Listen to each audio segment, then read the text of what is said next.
When Impact Wrestling announced that TNA Wrestling is making a return, I said, what does that mean? What does that look like? Should they be doing it? And will it work? When you think about those letters, TNA, total nonstop action, you have to look at the brand, the identity, and everything that surrounded it that made it such a strong IP, if you want to call it that. The first thing that comes to your mind is the six-sided ring.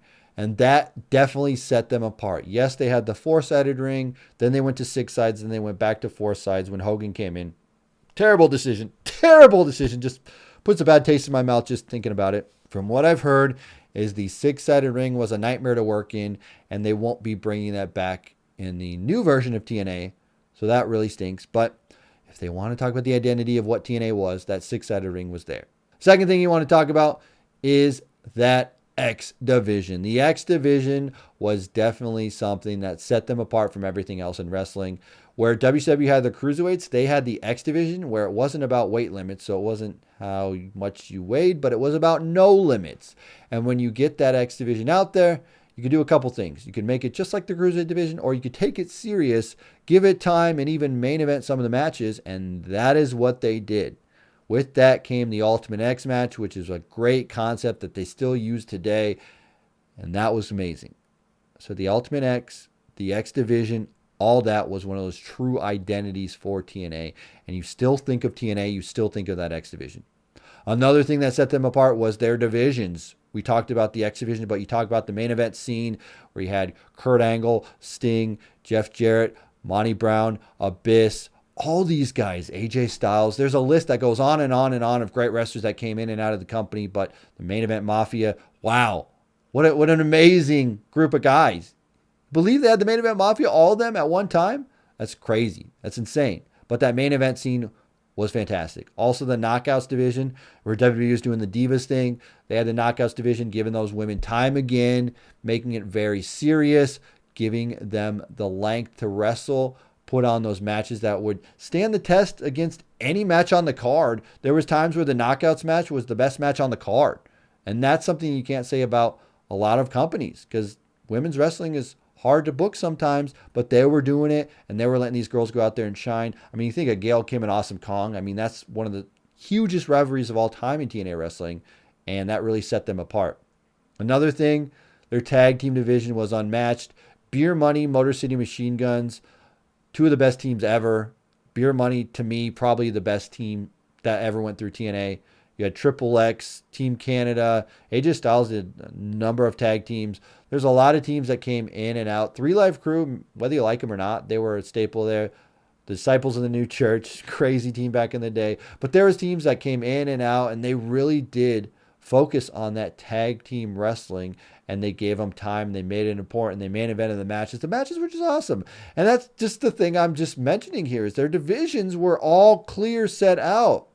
They had it set out. Main event scene, X Division scene, women's scene, tag team scene. They all were very, very unique to what they were, and they held the company up, and they made everything important. Because not only did you have the best main events, you had the best X Division, you had the best women, you also had the best tag team, and all that together made for a really entertaining watch. You can have one, but if you have all 4 of them, man, you're cooking. And they were cooking at the time. They definitely were cooking at the time. Another thing that really set TNA apart was their commentary team with Don West and Mike Tenay.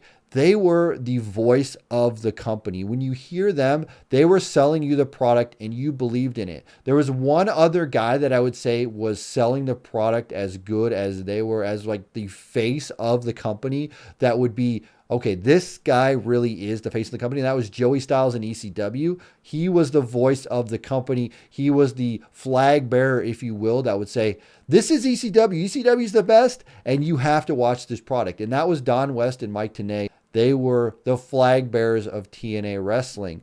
When there was a big announcement, they would be the ones to announce it. Hey, we're going to Spike TV. Hey, we got Kurt Angle.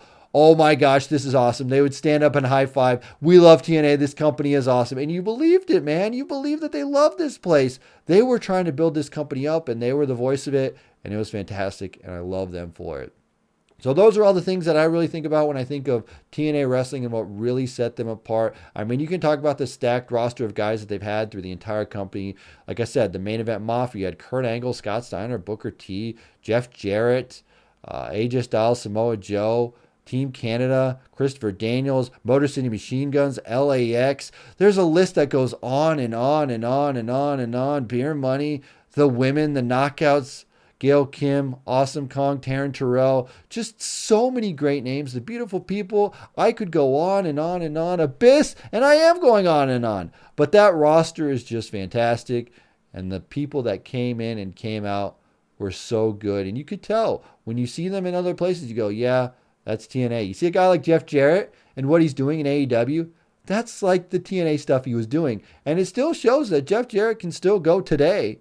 And if TNA still had him, that would be a huge get for them. But what he's doing in AEW is awesome. And I think that is something that proves that, wow, TNA was really on to something. And they were killing it. So there we know about the identity of TNA Wrestling and what it was, what made it great. You think about all the great stuff I mentioned, the divisions, the logo, the branding, the six-sided ring, the X division, all that stuff really did set it apart from anything else that was going on. However, as times change, wrestlers move on. When AJ Styles left TNA Wrestling, that was pretty much the straw that broke the camel's back for me. It was like, yeah, this is not the same TNA Wrestling that I used to watch. Jeff Jarrett got kicked out as well.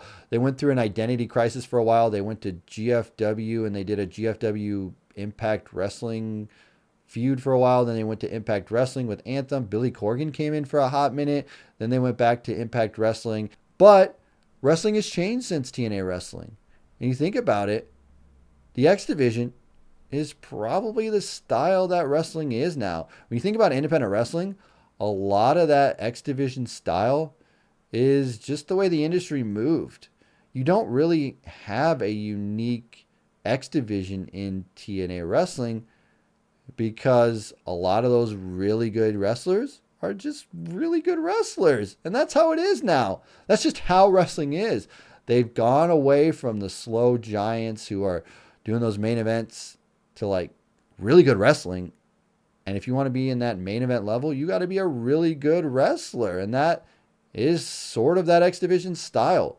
So yes, they still do have the X Division, but I think the X Division has kind of morphed where it's kind of just a mid-card division, not necessarily an X Division style, because the style in the main events are literally just that style. Also, you have to think about the legends that they had in the company of TNA Wrestling.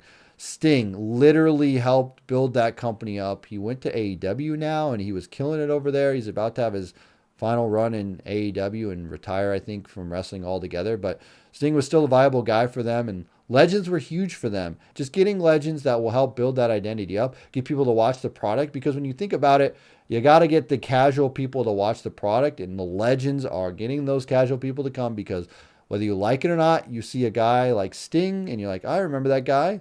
Let's tune in to see what he's doing and let's watch it, whatever. But the legends are huge for them.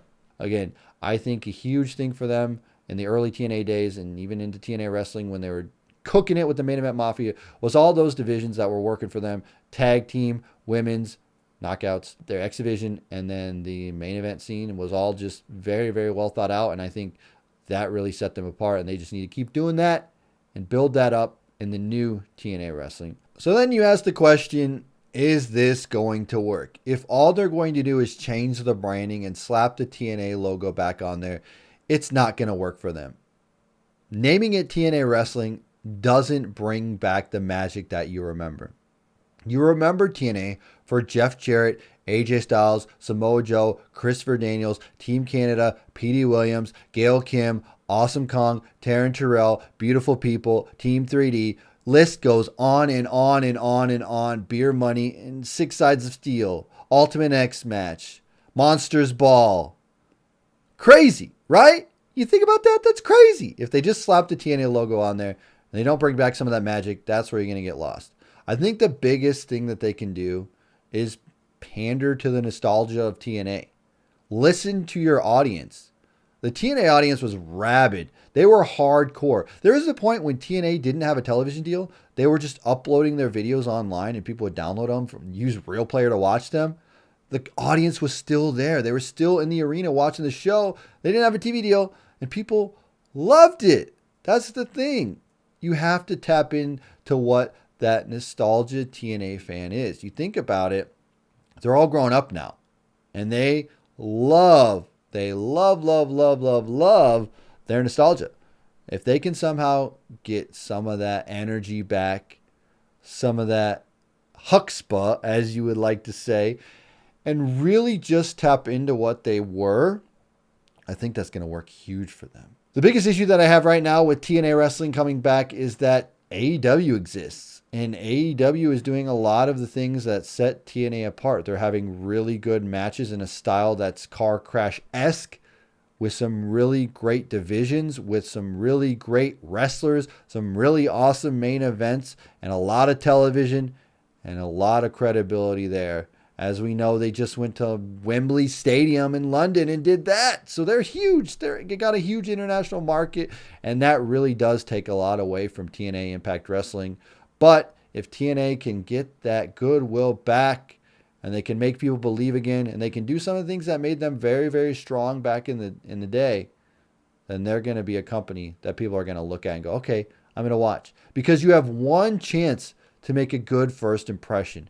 When that name changes over and 0 Hour hits and it is TNA Wrestling, people are going to tune in and go, I'm going to stick around and see what they're going to do, or that's it, and I'm moving on. So they have one chance to get it right. I don't know what their vision looks like for TNA Wrestling. I couldn't tell you how to make it work, but I will say that they have one shot, one opportunity to get this right. And if people tune in and say, that's it, then they're just going to feel like it's still Impact Wrestling. Anyway, guys, I need to know your thoughts in the comment section below. Are you excited about TNA Wrestling making a return, or do you think it's just changing some branding? It's still going to be Impact Wrestling. Anyway, guys, I'm TonyPizzaGuy. We'll see you in another video.